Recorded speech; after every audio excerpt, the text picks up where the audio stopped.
Hi there, Simon from simonwoods.com. We're in South Africa today, and a few years ago you'd go to South Africa and the wines that they trot out to try and impress you would be their Cabernet Sauvignon or their Merlot or maybe their Chardonnay or Sauvignon. Now the buzzword is spicy.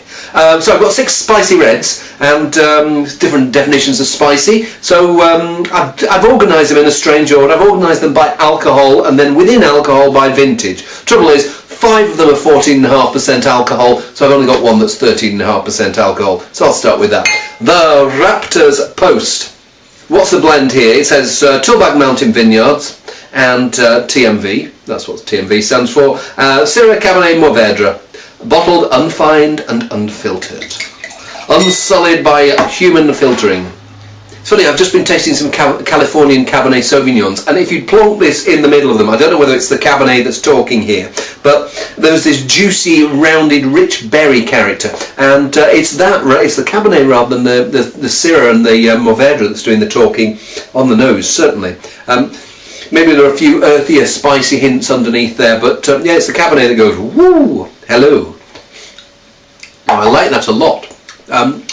What I like about it, there's this juiciness. Yes, it's got this plummy berry fruit, plummy blackcurrant fruit of Cabernet Sauvignon, but then there's this berry edge that comes in there, and maybe it's the blackberries of Cabernet Sauvignon, but there's almost more red berries as well there. Then this earthiness kicks in, and the finish you're left with is something that's bold but fresh, really tasty wine, and 13.5% alcohol. Be interesting to see how it compares with these ones that have got that extra degree, because there is a freshness there which maybe the others won't have. Let's see. Very good wine. The Liberator. I think the idea between the Liberator has been put to I think there's only a couple of wines in the Liberator range at the moment, put together by a guy called Richard Kelly, who works for an importer called Richard Walford. Also has a website all about the Loire. I'll flash up the URL so you can go and learn all about why he doesn't like Kool-Aid de Ceron. And what's the blend here? Syrah Mourvèdre, Carignan Grenache. I think 1% Grenache. There's a story about it if you look at the website. And the idea about the Liberator, I think the first Liberator wine, it was a wine that someone in South Africa had made at the behest of a rather large customer, and then the said customer then went back to them and said, oh, and while you're at it, can you knock some price off and can you do some promotional activity for it? In other words, can you not only knock the price off, but can you give us some money? So he liberated them, and well, this is the red, episode 2. 2008. Interesting. There's something like a bit like rum and raisin ice cream, bit of chocolate there, but there's also a bit of volatile acidity. VA. If you've ever left wine open for a bit and it's turned ever so slightly vinegary, there's just a little bit of that note here. Quite big, toasty, chocolatey, chocolate wafer character. There's South Africa seems to have this craze at the moment for doing reds which have either got chocolate in the name, and there's one called the Chocolate Block which maybe started it off but doesn't taste of chocolate, but there are these there's one, I think there's one called Demas Fontaine Shiraz, and it's almost as if someone's dunked an old-fashioned taxi wafer biscuit in there. It's got this almond wafer chocolate characters, and I get a bit of that style here. It's not something I would say I was extremely fond of. This feels, it's funny, 2008, maybe it just needs to come out of its shell a little bit, but at the moment it feels almost like too gawky for its own good. I think I'll keep an eye on this, because I think that there is a wine that is wanting to come out of there which it maybe isn't coming out at the moment. Yeah, because I just get this chocolatey volatility, which doesn't sound great, does it? I think I'll come back to that one. Next one, Mullineux, Syrah from Swartland. I think Chris Mullineux is the winemaker at Tulbagh Mountain Vineyards, something like that. Yeah, either he is or he was. I'm sure he's got some connection there, but he's set up shop on his own. He makes some terrific wines. I think he just makes a white, a red, and a sweet wine, like a straw wine. And anyway, let's give it a whirl. Mummy. There's just something lovely and fragrant and rich and seductive and exotic about this. It's almost like someone's crushed ginger biscuits into a velvet handbag and then filled it with blackcurrant rum and raisin ice cream. But it's a bit more subtle than that. Really, really lovely. I want to stick my nose back in here, and I don't want anyone else to have any of this wine because it's very nice. Oof. Oh, and it's got this oily, exotic character that sometimes you find in some Northern Rhone wines. You also find it in the Languedoc. But sometimes if you get that character in the Northern Rhone, there's often there's often the fragrance, and then the body of the wine maybe lets it down a little bit. This feels like it's going to be rich and confident, but fresh with it. Whoa. Drippy wine. It just makes you want to go, ooh. What's good about it is, yes, it's ripe, yes, it's seductive and voluptuous, but then when you think it's all going to go just a bit too ripe, it reins you in. It's got tannin to rein it in. It's got this mineral edge.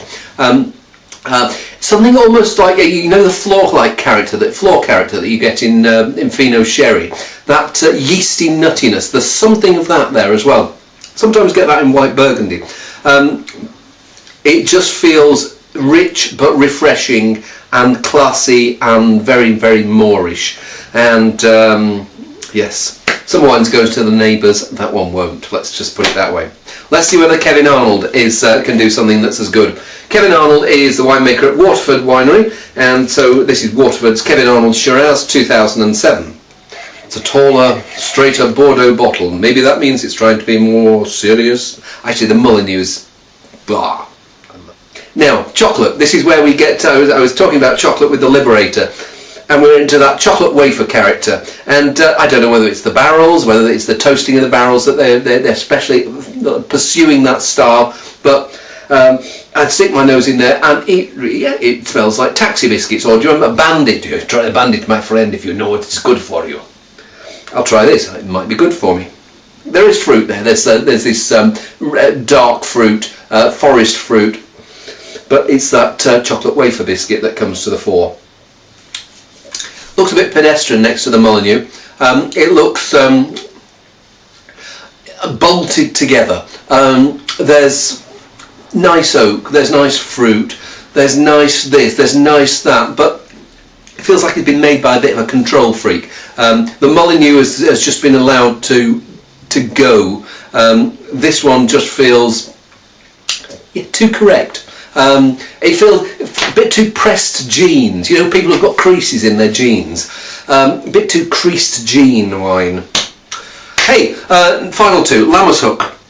Both of them, and first one is Zinfandel Syrah 2007, which the region we're in, back in Swartland. So let's see if they can emulate the rather delicious Mullineux. Well, the Zinfandel character really comes through strongly on the nose, that sweet red berry, and it smells like it's going to be quite a full-bodied wine, but doesn't feel like it's going to be over the top. Yes, very ripe, but not overripe into the raisiny spectrum. And yeah, that bramble and weird. I was talking before about volatility. There's on the Liberator, maybe the volatility has just gone that little bit too far. Here, just a touch of it. I'm not sure of the idea of the blend. I'm not sure whether the Zinfandel by itself may have been a bit too fleshy and ripe, and the Syrah was there maybe to rein it in. But it works really nicely. I find Zinfandel in California, certainly some of the styles that some people are making, they're just over the top. They're sort of like 16-17% alcohol, and you just think, what am I supposed to do with this? It's a wine to prod rather than a wine to drink. This feels like it's a wine you want to drink. Yes, it's big, it's rich.